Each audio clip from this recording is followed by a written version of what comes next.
Hi guys, it's Carl from Monkee Mod. So today I'll be working on the Lehui AUG.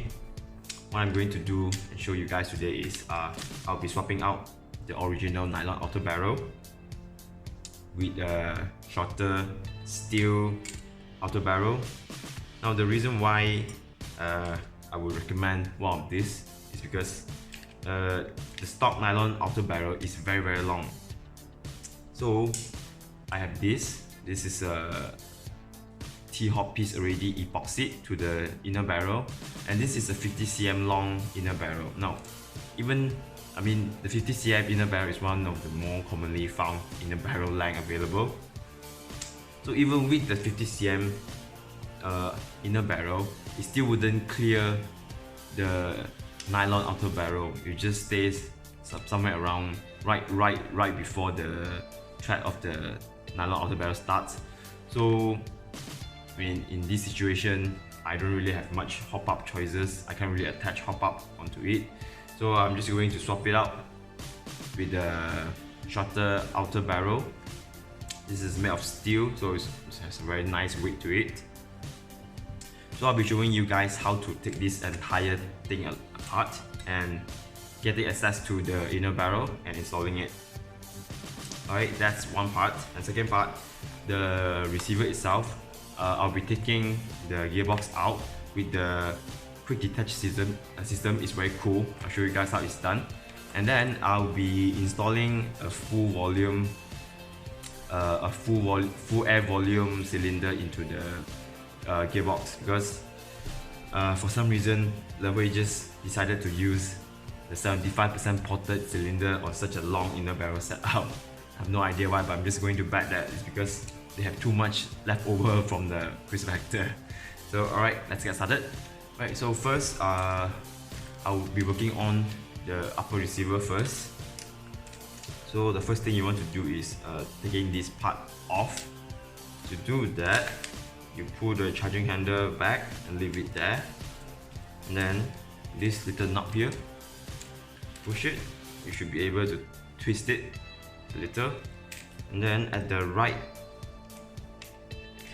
angle, you'll be able to take out the outer barrel like so, quite easily.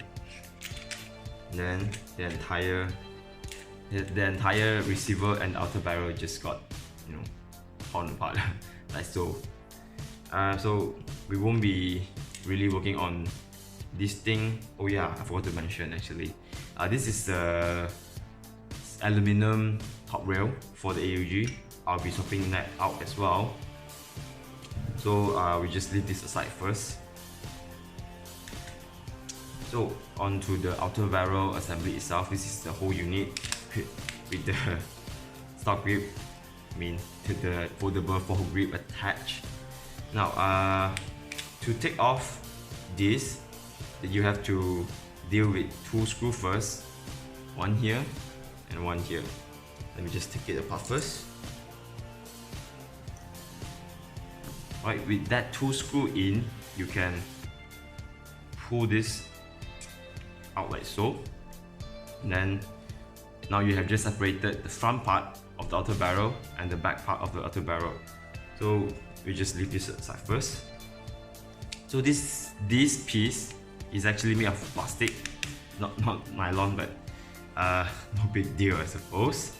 So to get access to the T-hop or the T-piece, you have to split this open. So it's actually held together by glue. So you just need to be careful prying it out. I'll be using a small flathead screwdriver. Okay. So once you get a small opening here, you can start to pry it open with your hand carefully, because this is made of plastic, not nylon or whatsoever. So you may actually accidentally damage it.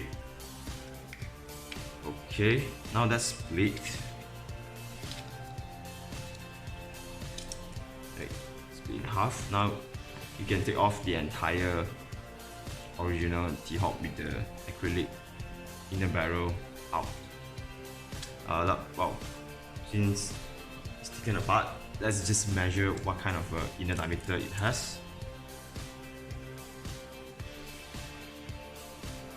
7.5 something. Okay, that's not too bad. Now this is our inner barrel unit, the T-hop. Now I'm just going to reverse what I just did.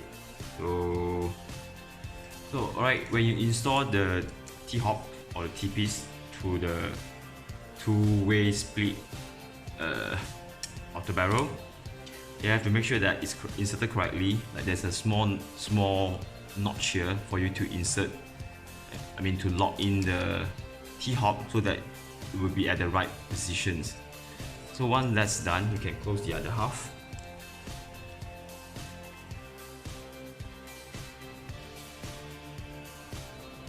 So once it's done, it should look something like this.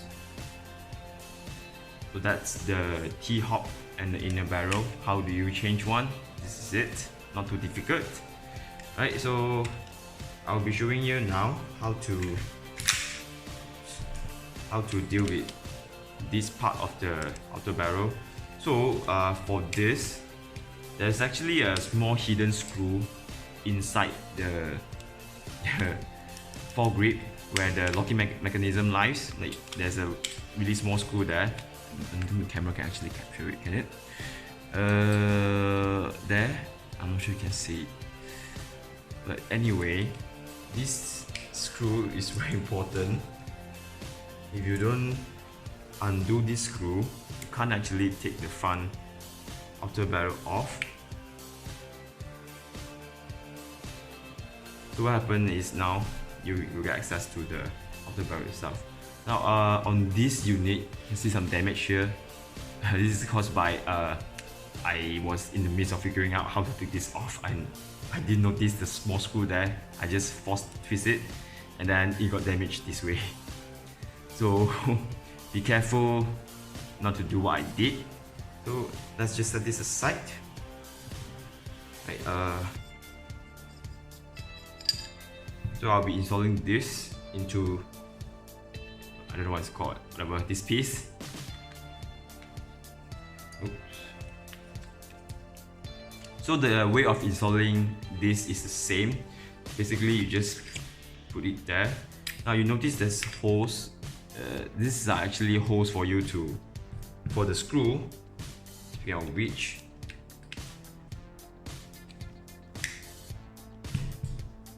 Oh yeah, it's here. This screw to hold the outer barrel in his positions so that it won't turn. So what we're going to do now is just insert the outer barrel. Now if possible, try to align so that one of the hole faces up straight. And then you have no issue securing the outer barrel with the screw.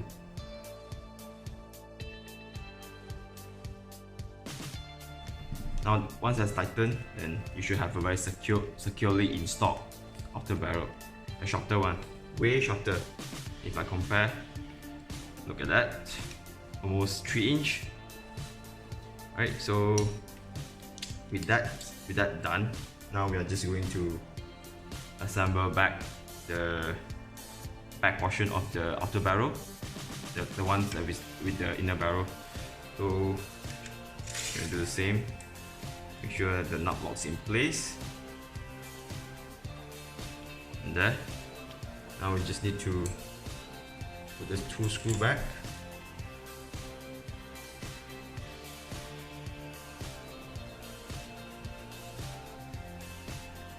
Remember not to over tighten the screws, because these are either plastic or nylon. They're not that durable. So once you over tighten them, you will never be able to tighten them anymore next time. So that's done. So let me just try and pop this steel muzzle in and see how it looks like now. Well, is it flush almost with the 50 cm inner barrel? but we are not going to keep this. We are going to cut down a little bit so that we can fit some sort of pop-up in front here.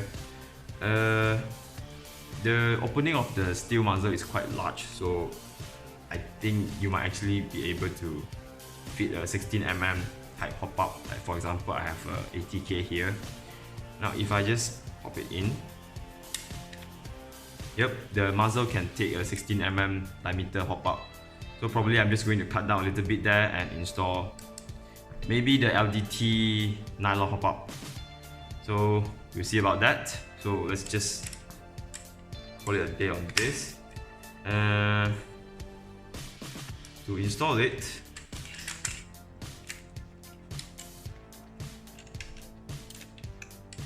just how you reverse the entire process. Make sure the T-hop is positioned nicely so that it can be pushed back.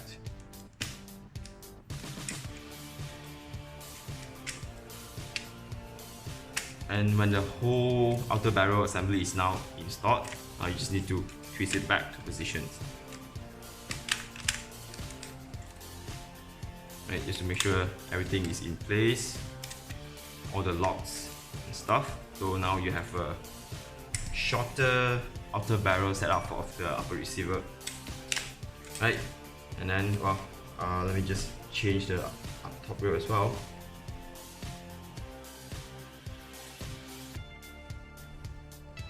That's it. It's made of nylon, but it's pretty sturdy. But still, nylon is nylon. So, on a rail, it's never really true. So it's probably advisable to get the aluminum. The aftermarket's top rail comes with two types. This is the standard AUG, and there is another top rail made of aluminum as well. It has a standard Picatinny style. So both styles are available depending on your needs. For this, I'll be sticking with this just to keep the authentic AUG look.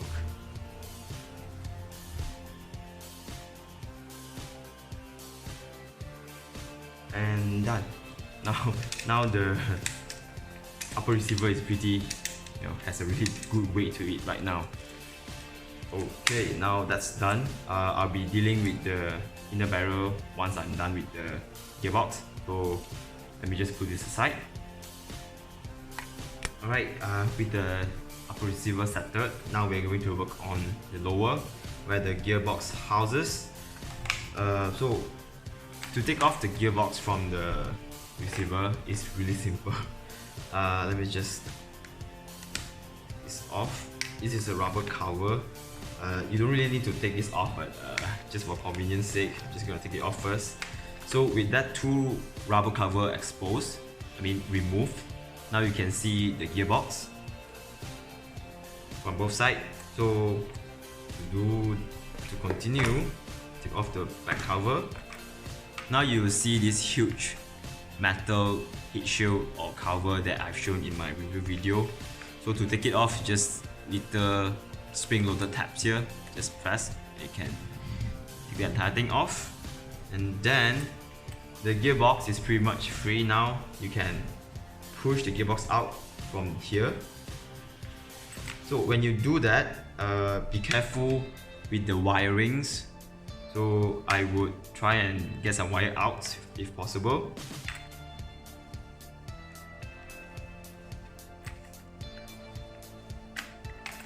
Right, a slight push should be enough to get the entire gearbox out. So don't yank it out first because you will have some wirings to deal with. You will have two of these harness and then two tabs on the motor. So as you can see, there's two connectors here, red black and blue white. So let's just go ahead and take it off. When you try to disconnect these connectors, try not to pull the cable itself because they are very thin, so you might damage them. So I'll just try and take it off from the connector. Right, left, right. And with that done, you can push out more. Now you can deal with the tabs on the motor.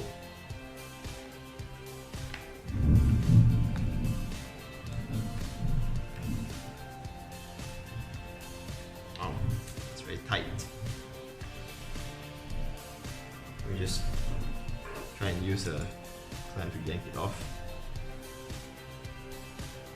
Right, be careful when you do this, you don't want to damage the cable.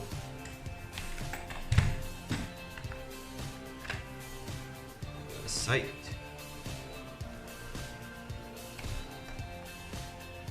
Oh, it's very tight as well.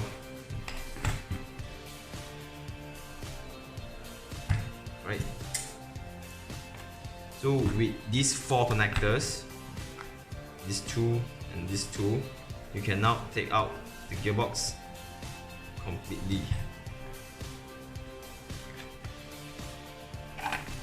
There you go.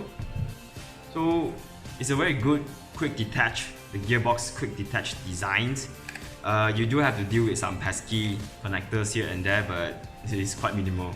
So to take off a gearbox, probably it takes you less than 5 minutes to do. And then you will have a gearbox itself. Now let me just put the receiver aside. Now since I have a receiver here, I also say I actually had the opportunity to split open one of these in half, because apparently this switch is some sort of a position sensor that tells the chips where is the positions of the piston and the gear, and this is the cut-off lever. So this cut-off lever is activated by the small lobe on the sector gear. So each time a cycle is completed, it will hit the switch once. So this signal gives the motherboard or the chipset to say that, okay, now the cycle has been completed, you can stop supplying the voltage, so to stop the operation of the blaster. That is how the single fire works in the Lehui AUG and the Vector. They use the same kind of motherboard or chipset. So this switch is very important. And in the AUG, unfortunately, it has a bit of a design flaw. This switch can easily be popped off. I mean, I think on this unit, still okay. I suppose they use some glue inside. On the other unit that I split open, this switch comes loose. Just pop off of positions. So it can no longer send the right signal to the chipset, and I thought the chipset was toasted. So I replaced the chip, but the same problem persisted, so I had to open the entire thing to get access to the chip. And then it just turns out it's actually just the switch itself has an issue. So I just put it back in place, dab a little bit of a UHU glue just so that it won't come out again, and then that fixes the problem. So if you have a problem firing issues with your Lehui AUG, maybe you want to check this switch first before you replace anything. Right, so with this done, I'm just going to put the receiver aside. Right, now we are going to open up the gearbox, do a little bit of a maintenance, change the O-rings and change the cylinder into a full volume cylinder. Right, let's get started. Right, so we just have a closer look at the gearbox. It has a standard nylon gears, same as the Lehui, I suppose, and 6mm bearings.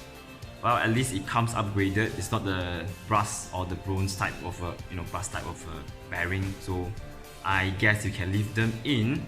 And I suppose it's using a 1.1 spring and standard nylon piston head, nozzle.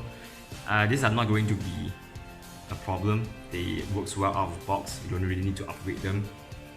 And what else? Oh yeah, can see the loops they use here is so excessive. I suppose just dump it in.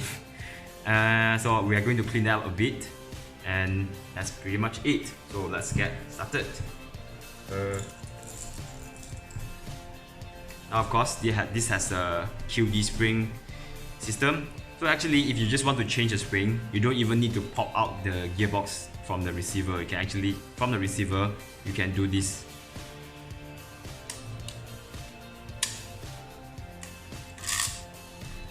Right, just for the hell of it, I'm going to measure this spring. Yep, it's a 1.1. Wait.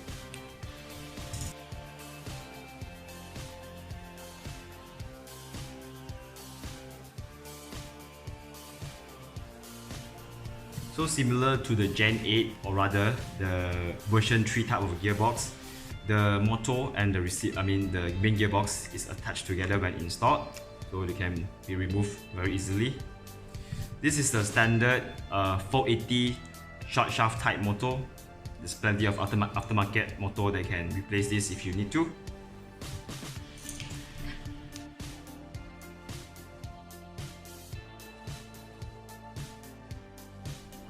That's all the screw on the gearbox. 1, 2, 3, 4. Very less screw, but you notice this black plate. This plate actually close up the upper upper section of the gearbox. So you have to take this apart before you can remove the whole gearbox.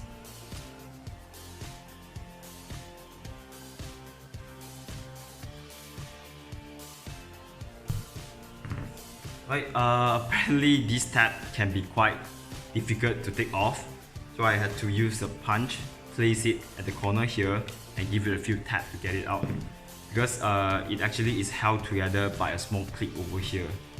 Let me just take this off. Even then, it's still quite difficult.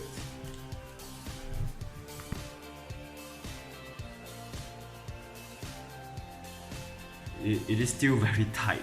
So I guess I'll just have to give a few more taps until it's completely out.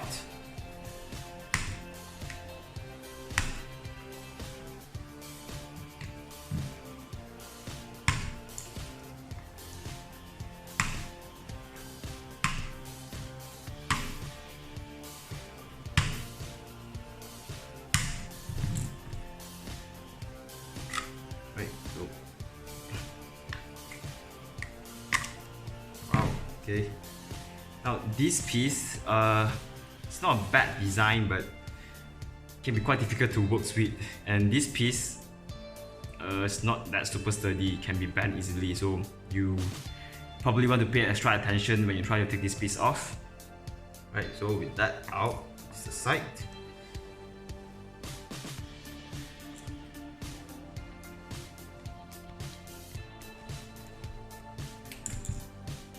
So with all the screw piece and the tab removed, you can now get access to the gearbox.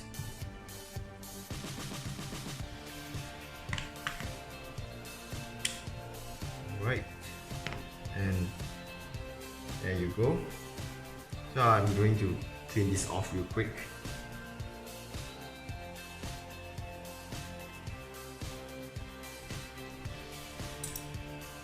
And then let's see.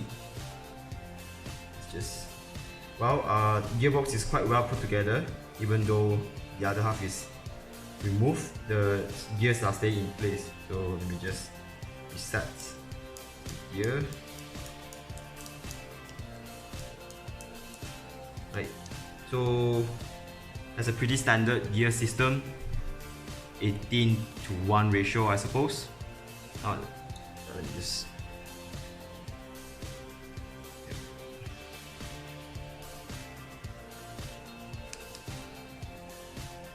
right, so I'll be removing the piston. Very standard piston. I'm not sure why it has this notch here. Did they take this out of a vector? I'm not sure, but it looks like a blowback EBB systems piston. So very standard stuff. I'm going to swap this O-ring out, and then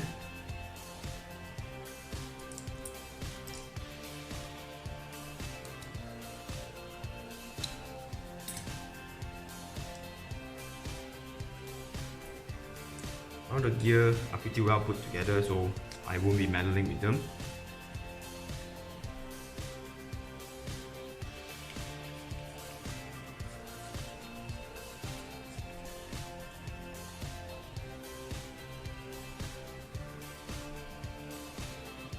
So this is the cylinder system. Very standard stuff. It's like Gen 8 actually, this is the type of plate. Looks like a standard Gen 8 or Gen 9 style nozzle as well. Nylon nozzle, pretty standard stuff. and it's spotted. Not sure why, but right, this is what it is. So this, I mean, definitely will affect the FPS since it has such a long inner barrel. Now let's just, out of curiosity, I'm just going to test the air seal.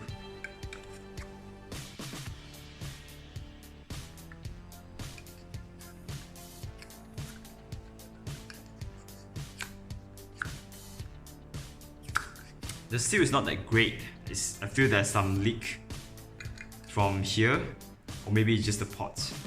So I'm just going to switch it to the full pot and see if it improves the situation. This is it, fancy purple color.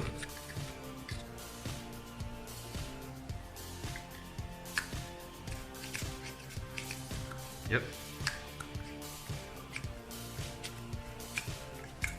Right, the seal is pretty good, but still I'm going to change the O-ring out and then we'll see how it goes. Right, so I'll be swapping the green O-ring into the piston head.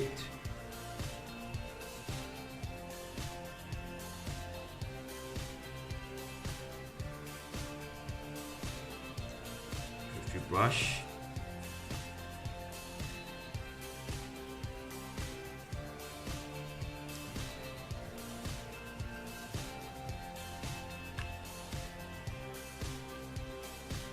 Yep, still improve.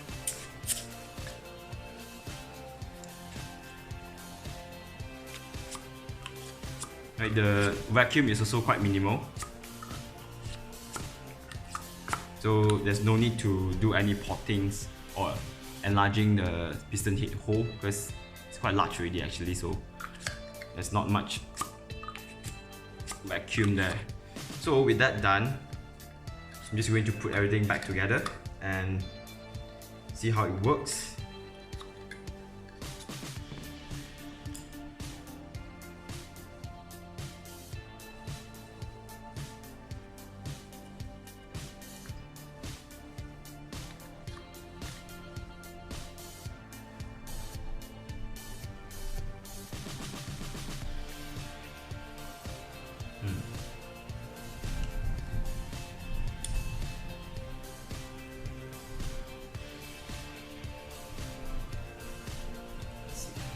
Fits.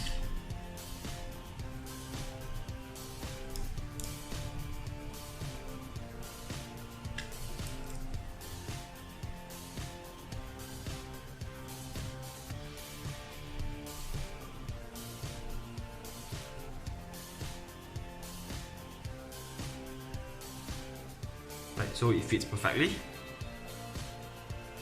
Let's just see whether the gear. Now, alright, this is commendable. So, out of box, the angle of engagement is pretty well done. So, you don't need to do any alignment or adjustment there. It's pretty well done actually. Okay, that's quite impressive. Well done, Lehui. And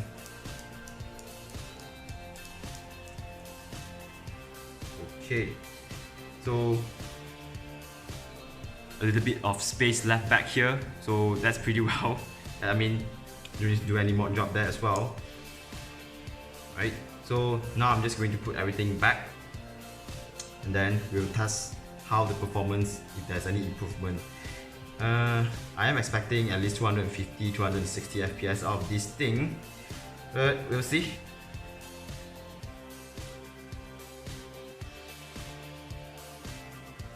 And done. Now this type of gearbox is pretty sweet because you don't need to deal with a lot of stuff like the triggers, you know, the latch and the mainspring itself. It's pretty nice. It's a pleasure to work with, I would say, compared to like the LDT version 2.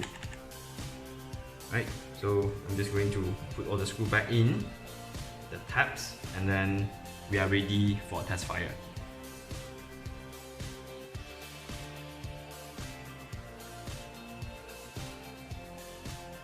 Right, 1, 2, 3, 4 screw in, and then the tabs. So the end with the hole actually snaps onto a little knobs here. I'm sure the camera can catch, but it's here. So probably just going to do the this, and then I suppose you need a few good taps on it as well.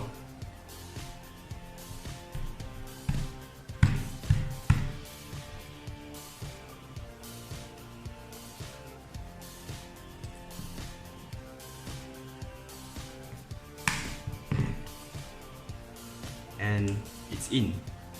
So disassembling can be a bit troublesome, but assembling it is very easy. So, right, everything is in. Let me just put the mainspring in. Just for the hell of it, I'm going to replace the stock spring, 1.1 spring, with 1.25 spring, and we'll see how much difference it makes.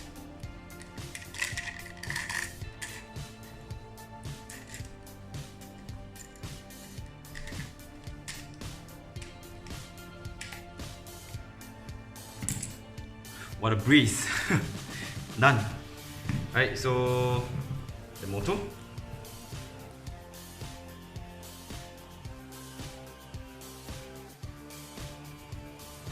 Right, now all that's left is just putting this back together to the receiver, and then you can do a test fire already. Alright, so I have the receiver here, so we are going to put the gearbox back in. So to do so is very straightforward. Now pay attention to the cable as well. So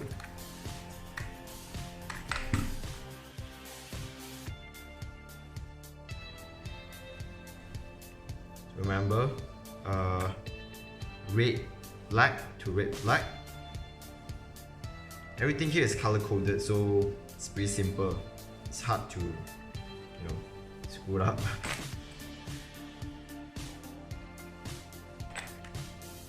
So with that 2-liter harness connected, we can start to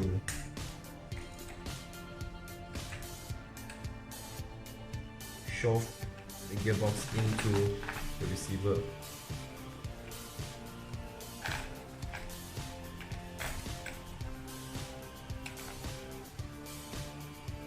Right, so before you completely shove it in, remember that you have to connect this, the motor connector as well. So the side is black.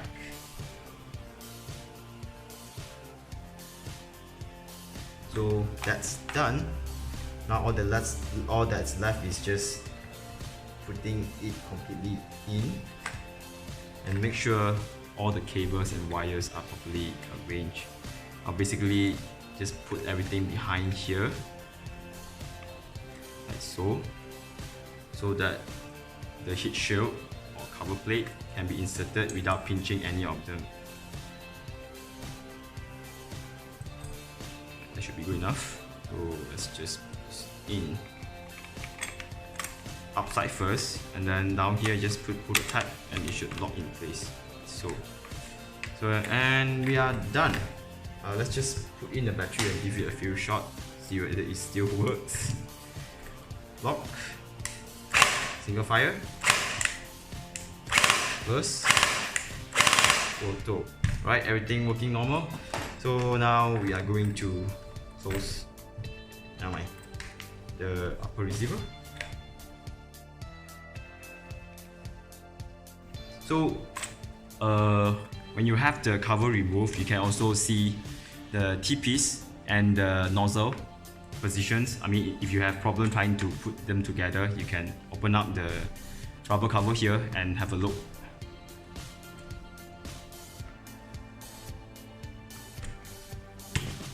Right.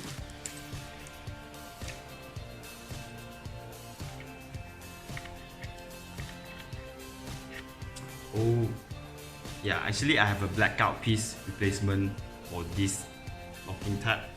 It's right here, so let me just do it real quick.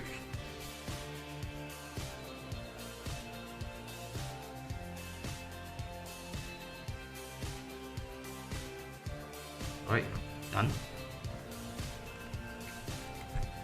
So to insert the locking tab, you have to make sure this piece is in there.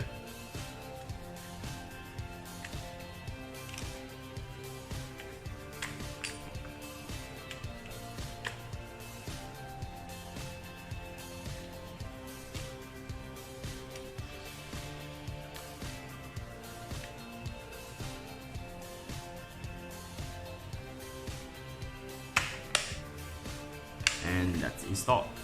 The blackout tabs, whatever it's called. So now let me put in the battery.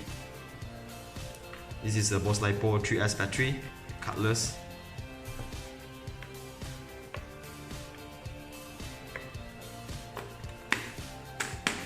Right, battery installed. Let's give it a few shots. Safety.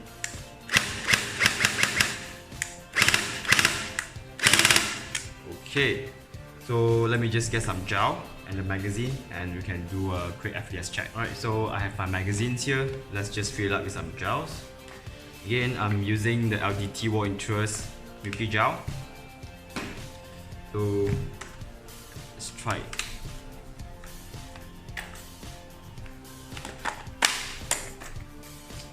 Preload. Alright, so let's just give it a few test shots. It's very quiet, very quiet. Right, burst. Photo. Works very well.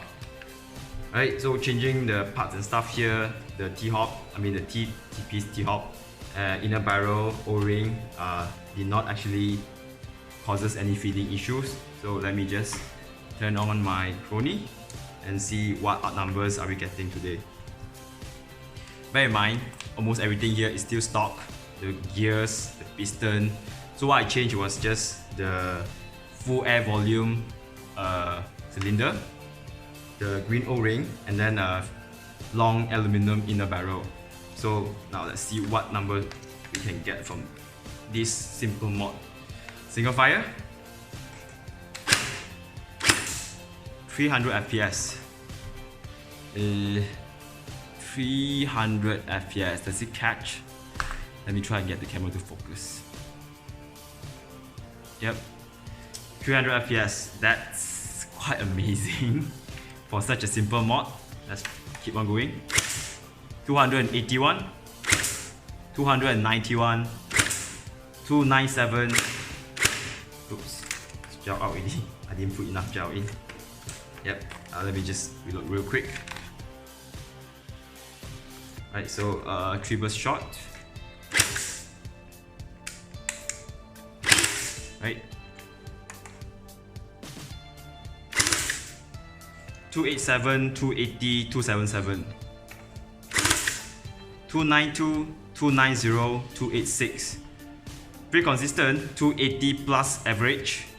Now let's try full auto and see what number we can get. 296, 296, 285, 285.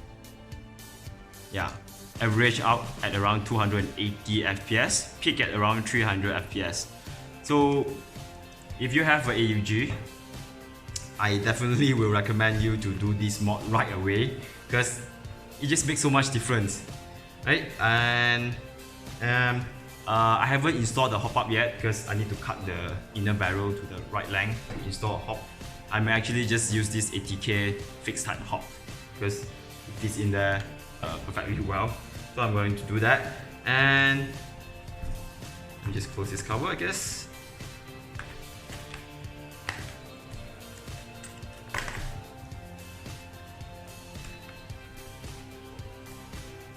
And we are done. So this has been a quick mod guide for the latest Lehui Blaster AUG or AGU. So if you have this blaster, I definitely will recommend these few mods, at least aluminum inner barrel, and then a full